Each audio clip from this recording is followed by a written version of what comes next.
Dormammu, I've come to bargain.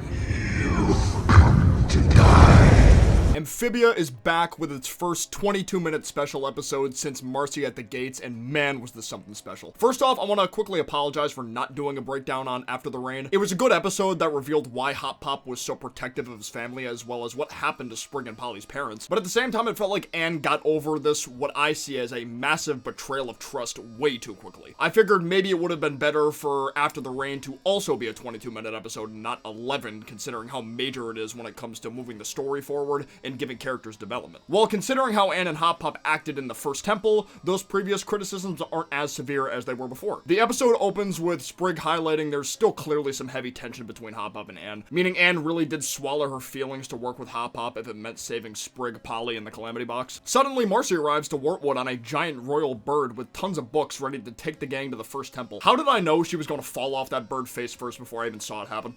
Thanks to her studies, she was able to tap the box in a very specific sequence that caused the stones to be pulled out from the box. She pulls out the formerly green stone here since it's the stone connected to the first temple. Look at Joe showing off his moves. I respect the confidence, man. He knows what he wants. And like I predicted in my breakdown of the Season 2B trailer, there's simply not enough room for everyone to sit on top of Joe, so last to walk up gets the short end of the stick, right, Hop Pop? Marcy explained the first temple is meant to test one's intelligence, so it'll be full of puzzles, and no frog, toad, or newt in history has been able to survive it. The little montage of Marcy getting into the zone about the things she's passionate about were so adorable. She was so obviously playing Flappy Bird in that first clip. Sasha playing Captain Hook in the school play with Anne being Peter Pan was also very fitting. Only Marcy, the clumsy queen, could manage to accidentally release 500 snakes at a zoo because she's speedrunning Breath of the Wild. They arrive in a Magnolia Woods, home to the first temple. This whole area is covered by brain mushrooms that glow green to bring the whole aesthetic together. I wonder if eating one of those things actually makes you smarter. Kinda wish Marcy knew. I'm curious. I'm a bit surprised Sprig didn't know what an outhouse was until he opened the door. I mean, what else could it have been, dude? As the gang enters the first temple, Polly accidentally steps on a stone that lights up the entire room with ancient text that reads, Keeper of the box,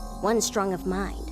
3 trials await that will return the stone's shine. I also liked how this main entrance had drawings on the front wall foreshadowing what the trials were going to be before they actually got in there. There was an image of the Rubik's Cube type thing on the left, the colored platforms on the right, and the flipwort board at the top. Like I predicted in my trailer breakdown, every time Marcy moves a piece of that ancient Rubik's Cube, parts of the temple walls start to spin or jut out. Because of how in the zone she was, she didn't realize all the commotion going around her and how injured the rest of the gang was becoming. This first puzzle was a good way to foreshadow how Marcy was going to need to overcome her tunnel visioning mindset later in the last puzzle. Once again, don't mean to toot my own horn, but I called the puzzle for this room in my trailer breakdown too. Green slabs equal good, red equal bad. More specifically, the red tiles shoot out fire, while the blue ones can crush you with spikes. There's only 2 green tiles, so there needs to be 1 person on each to unlock the next area. The text on the wall read, A dangerous room, what to do?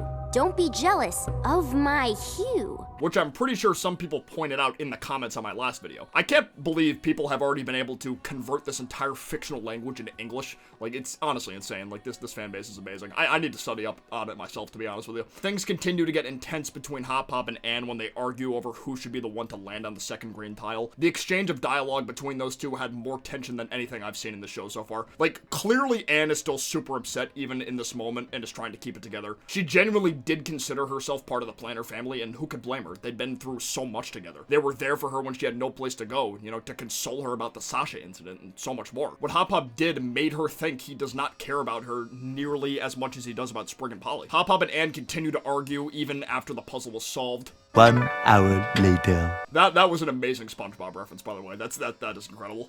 The final puzzle is a game of Flipwort to the extreme. In case you don't remember, this isn't the first time Flipwort has been mentioned or shown in the show. Other than King Andrias' personal board shown at the end of Marcy at the Gates, Grime mentioned it a while back while making a metaphor in Reunion. Very impressive, Sasha. Always playing Flipwort when everyone else is playing Bog Jump. In my trailer breakdown, I thought this would either be from the first temple or from True Colors since of how much Marcy was being highlighted. So I guess I was kind of right since the clips Marcy I'm referring to did come from this episode. The only thing about this Flipwort game is it forces everybody besides the person who represents the intelligence stone to play as pieces on the giant board. The temple even forcibly moves their own pieces into destroying Marcy's and vice versa. So anytime Hop Pop, Sprig, or Polly come into contact with one of the temple pieces, they're forced to destroy it. Same goes for Anne since she was forced to play on the temple side. It's almost like the temple knew how many people were going to enter before they even did. Also, I'm not sure if this was intentional or not, but considering we now know how Sprig and Polly's parents died, having Anne on a heron statue constantly attacking Hop Pop against her will feels pretty dark.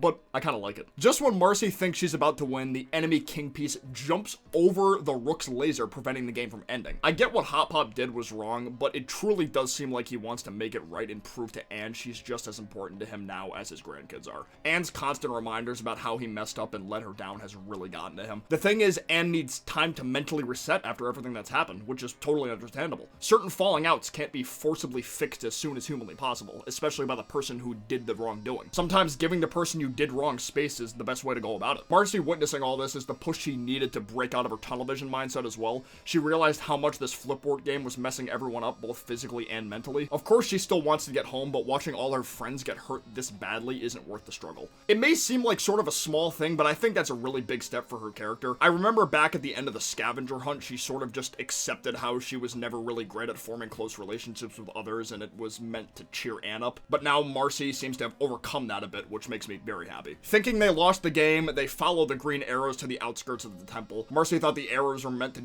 take a jab at her intelligence in case she forgot how to find the exit, when in actuality, the arrows led to the old outhouse outside the temple. It turns out the outhouse was where the green stone needed to be charged all along. Marcy forfeiting the game to save her friends was the key to winning all along. The last puzzle, partially testing one's humility, is a great way to tie into how the next temple is going to be played out. It makes me wonder if the final challenge in the second temple is going to partially test Anne's strength as well, if this ends up becoming a pattern. Once Marcy places the stone inside the charger, her eyes are fully glowing green at first, but then it's as if charging the stone again drained her of her potential power she gained once she arrived in Amphibia. I'll get into that in a little bit. Once the stone is colored again, it projects a single beam of light that leads to the second temple. Marcy, of course, wants to go right away, but the rest of the gang wants to take a breather, which makes sense considering the next episode, New Wartwood, will likely be a lighthearted episode with little to no plot progression in it. We're not done yet, folks. The episode cuts to Newtopia with General Yunnan reporting to King Andrias. She's talking about how there was a valley riot, the Toad leaders want to meet, which could spell disaster,